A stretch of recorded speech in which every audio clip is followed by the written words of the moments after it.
Hello, beautiful light-filled souls. My name is Trisha Barker. If you haven't seen my first video, you might want to check that out. That's the whole reason I started this YouTube channel and started blogging, as I talked about my near-death experience. And many people take encouragement from near-death experiences and are fascinated by them because they provide information about the afterlife in a real, tangible way, especially for us. I don't care what debunkers say because I had an experience that was incredibly real for me. And I did touch that unconditional love of God. So the near death experience did affect relationships in two ways. One, I'm not as attached to this form. There's less attachment going on here. I know I'm going to die. I know that my spirit is eternal. And I know that, this body is a temple and we should treat it well. And it should carry us through life in a beautiful way. But I also know without a doubt that I go on, and what we judge ourselves by in this life is how good we are to other people. So what bit of kindness did we offer others? What bit of love did we offer others? And this can apply to romantic relationships. Anita Morjani talks about how unconditional love should be a part of romantic relationships, and I've had lots of readers and viewers write to me and ask me about that question, and I didn't necessarily feel qualified because I know that I centered and gave unconditional love in the classroom, and that had amazing effects because I do believe that when people are met with unconditional love, that it kind of washes away their past and they're free to become more and be more of their divine spark and who they're meant to be. That can happen in romantic relationships too. One person can intersect with another and make them a better person because of that love and that interaction. Now, most of the time, though, ego gets in the way, and let me explain how it gets in the way. So, we're all wounded.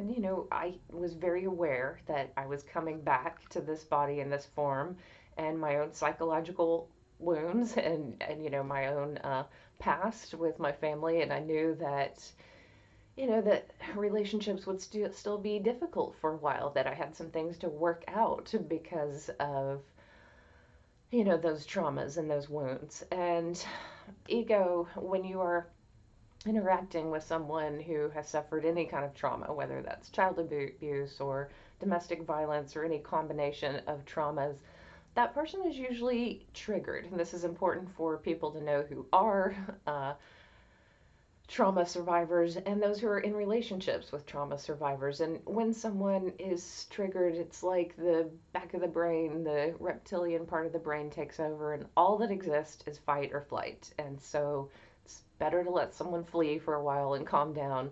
It's never good to try to hold on to that person and forcibly make them stay and talk things out with you, because that only leaves one other option. So if it's fight or flight, then what's coming next is fight in one form or another, and that's not good. So ego can rear its ugly head in numerous ways. And I'm just going to give a random example. But say someone has done something to you that you can't live with in relationship, and you think, how can I possibly grant this person unconditional love? Well, how can you not? Like, think about it 20 years from now or at the end of your life. Wouldn't you respect yourself more if you said to someone who wronged you, so say this person cheated on you or whatever it is that they did, that you find unacceptable, then just think of yourself many years from now looking back on this moment, and what would you like to say to make this person a better person in their future? What would you like to communicate about how deeply it hurt you so that they understand where you're coming from? And on some level there's accountability in this life, because when you can hear someone else's feelings and experience them, then that's a lot like that life review you have in a near death experience. That there's reckoning, I guess, in this life. If you say a lot of awful things and it's all coming from your ego, then you're just going to push that person away, and it will end up not teaching them anything. So, a lot of meanness and anger and ego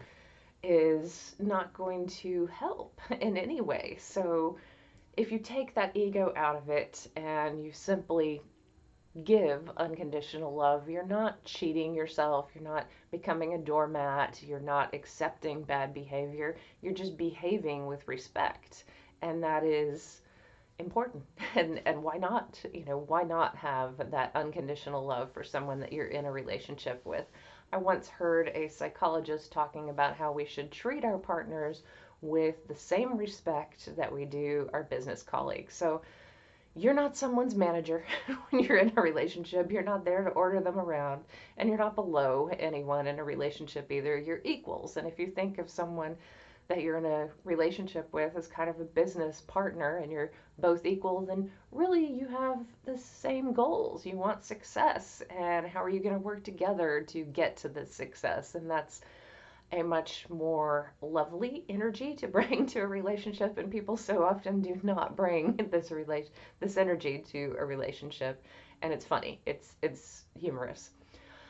So remember, you're equals, and unconditional love is possible. So it's difficult, though. I'm not going to deny the people who have written to me and have complained about hearing this statement from Manita Morjani about how unconditional love makes for the best relationships.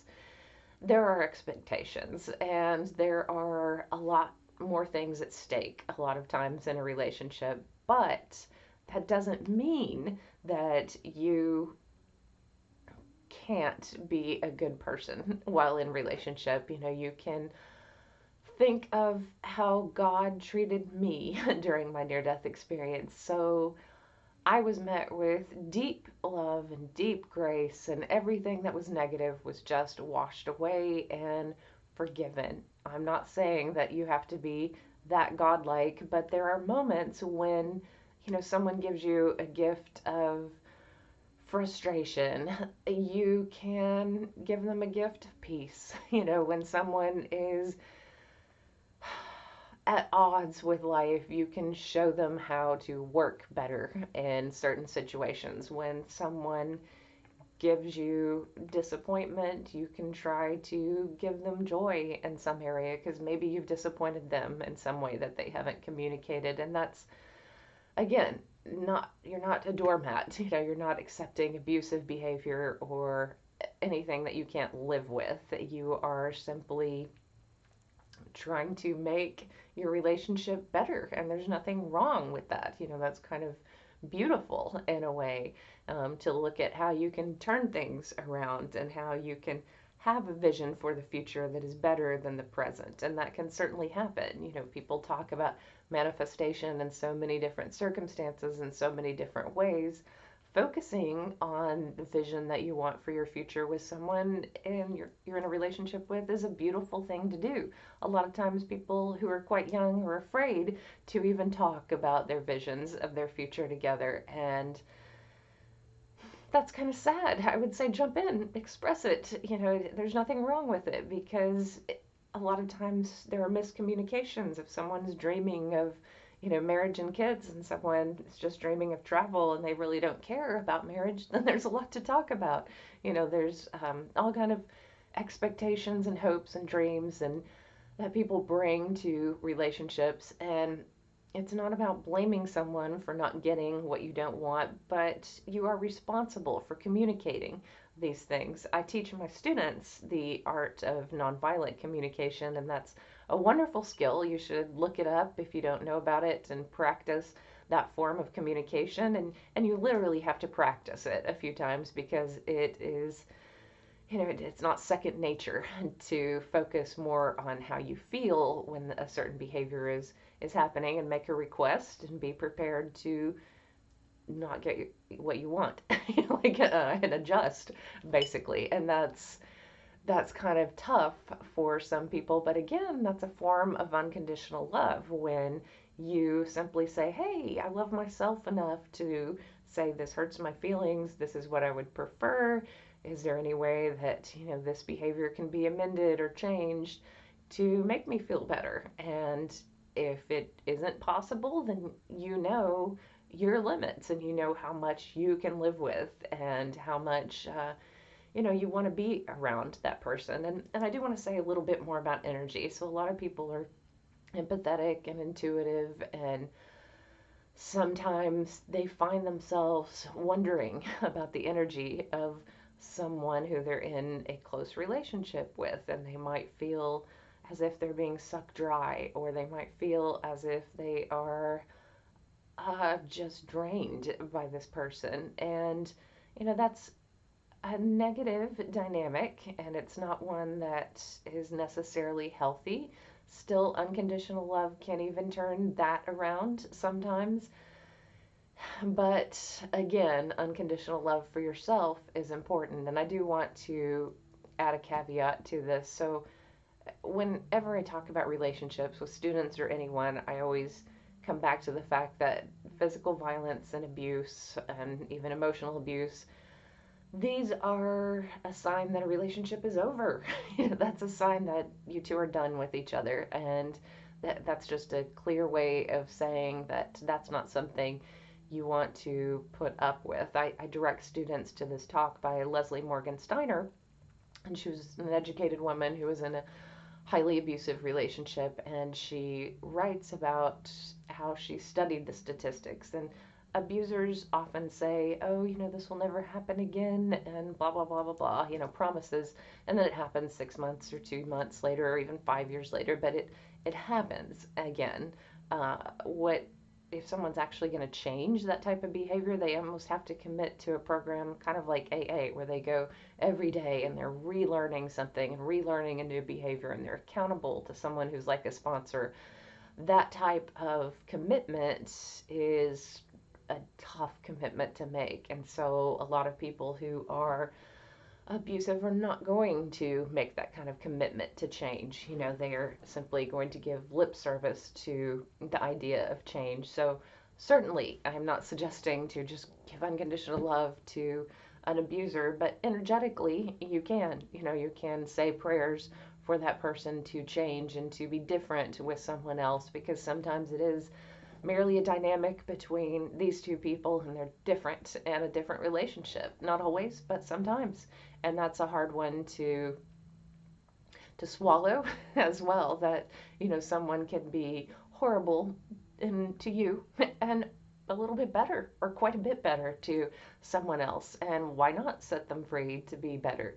That's part of this unconditional love, is when you're coming from a place of not trying to control others and to give love to this world, you energetically bring more love to yourself. And, there's just a certain well wishing that goes on around you when someone sees that you're a good person from, everyone who you interact with, and they tend to wish you well. And I have this theory that all those well wishes do amount to something in the end. And what I've also learned from my near-death experience is that we are accountable for what we do, not what others do. So think about your choices and how you make other people feel, and what you say and put out into this world, and what you do and how you try to manipulate, and really just kind of step back and go, how can I give unconditional love to